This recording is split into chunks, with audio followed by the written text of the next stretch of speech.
یا تم زمینیں خریدو، بینامے لکھواؤ، تحریریں لکھواؤ، یہ تمہاری نہیں، اللہ کی ہے۔ اللہ کہتا ہے وَلَا مَا فِي السَّمَاوَاتِ وَالْأَرْضِ، چاہے وہ آسمان میں ہے چاہے وہ زمین میں ہے، میں بغیر کسی تحریر کے اعلان کر کے کہتا ہوں مالک میں ہوں۔ پہلا حصہ ہے مبارکہ کا، دوسرا حصہ وَمِنْ عِنْدَهُ، اور کہا وہ جو میری اندیت میں ہے میں ان کا بھی مالک ہوں۔ سن رہے؟ اب دیکھیے تخفیف ہوتی ہے، تشریح ہوتی ہے، کہیں ایک خوبصورت چیز اگر آپ کے پاس ہے تو آپ نے کہا کہ اس کا پردہ جو ہے وہ بھی میں نے خریدا ہے، اور جب پردہ ہٹا کے آپ کو قیمتی شے دکھائے آپ کہیں یہ بھی میری ہے۔ سن رہے؟ یہ ایک مثال ہے، اس ایگزامپل۔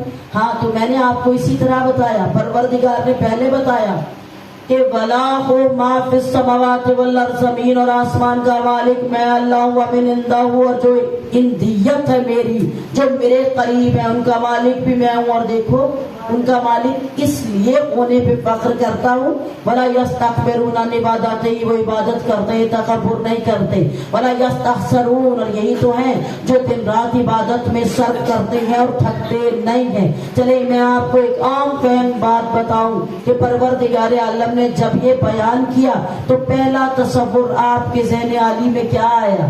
پہلا خیال آپ کے دل میں کیا آیا؟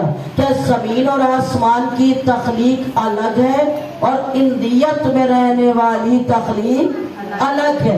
اس کا مطلب ہے کہ جو زمین و آسمان میں خاص و عام ہے ان کی تشریح پروردگار نے کر دی کہ ان کا مالک میں ہوں، لیکن جب تعارف ان کا کروایا تو پھر فخر کرتے ہوئے کہا کیا عبادت ایسی ہے ہماری کہ جس کے بارے میں خدا تعریف کرے؟ بتائیے کون ہے جن کی عبادت پہ اتنا نازک ہے؟ کون ہے کہ جن کا خدا ہونے پہ فخر کرتا ہے، اعلان کر کے کہتے ہیں وَمِنْ عِنْدَهُ، میری اندیت میں ہے، میرے قریب ہے، میں ان کا بھی خدا ہوں۔ ہم نے کہا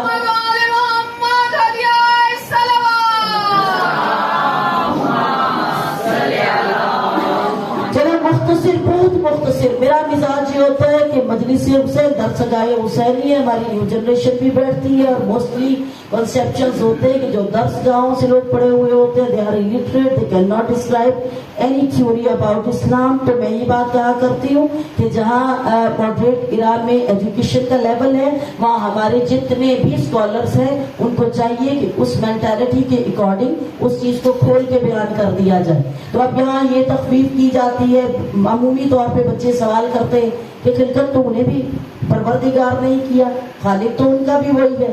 خلقت میں بھی تفریق ہوتی ہے، جہاں آپ کی ڈیزگنیشن یہ ہے کہ آپ زمین و آسمان کی مخلوق ہے، اللہ کہتا ہے میں ان کا مالک ہوں، لیکن جب ان کا تعارف کروایا تو یہاں دیکھیے یہاں تعارف کا انداز بدل گیا، یہاں گفتگو کا انداز بدل گیا۔ اللہ نے کہا وَمِنْ عِنْدَهُ، یہ میری اندیت ہے، میرے قریب ہے، قرب الہی میں رہنے والے اور ہیں، اور پروردگار کی خلقت جو مٹی سے بنی ہے، جسے پروردگار نے امر بالمعروف و نہی عن المنکر سکھایا، پھر بھی دانستہ غلطی کی، پھر توبہ کے مقام پہ آ گیا، پھر جب توبہ قبول نہیں ہو رہی تھی تو پھر کہا وَمِنْ عِنْدَهُ، اندیت کے نام لو جو میرے قریب ہے، پھر انہیں اسماء اولا بتائے، یہ نام لے لو تمہاری بخشش ہو جائے گی۔ اب خلقت کی تفریق ہو گئی، جو گناہ کر کے معافی ان کے وسیلے سے طلب کرے وہ اولاد آدم ہے، جن کے نام سے توبہ قبول ہو وہ ہیں جنہیں خلق کر کے اللہ فخر محسوس کرتا ہے۔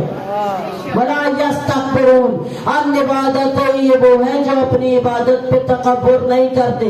وَلَا يَسْتَخْسَرُونَ، یہ وہ ہیں جو عبادت کرتے ہوئے تھکتے نہیں ہیں۔ اب ایک عام فہم بات ہے، بتائیے عبادت کرتے ہوئے انسان تھک تو جاتا ہے، بولیے تھکتا ہے نا؟ پروردگار کہتے تمہاری عبادت کی بات نہیں ہو رہی،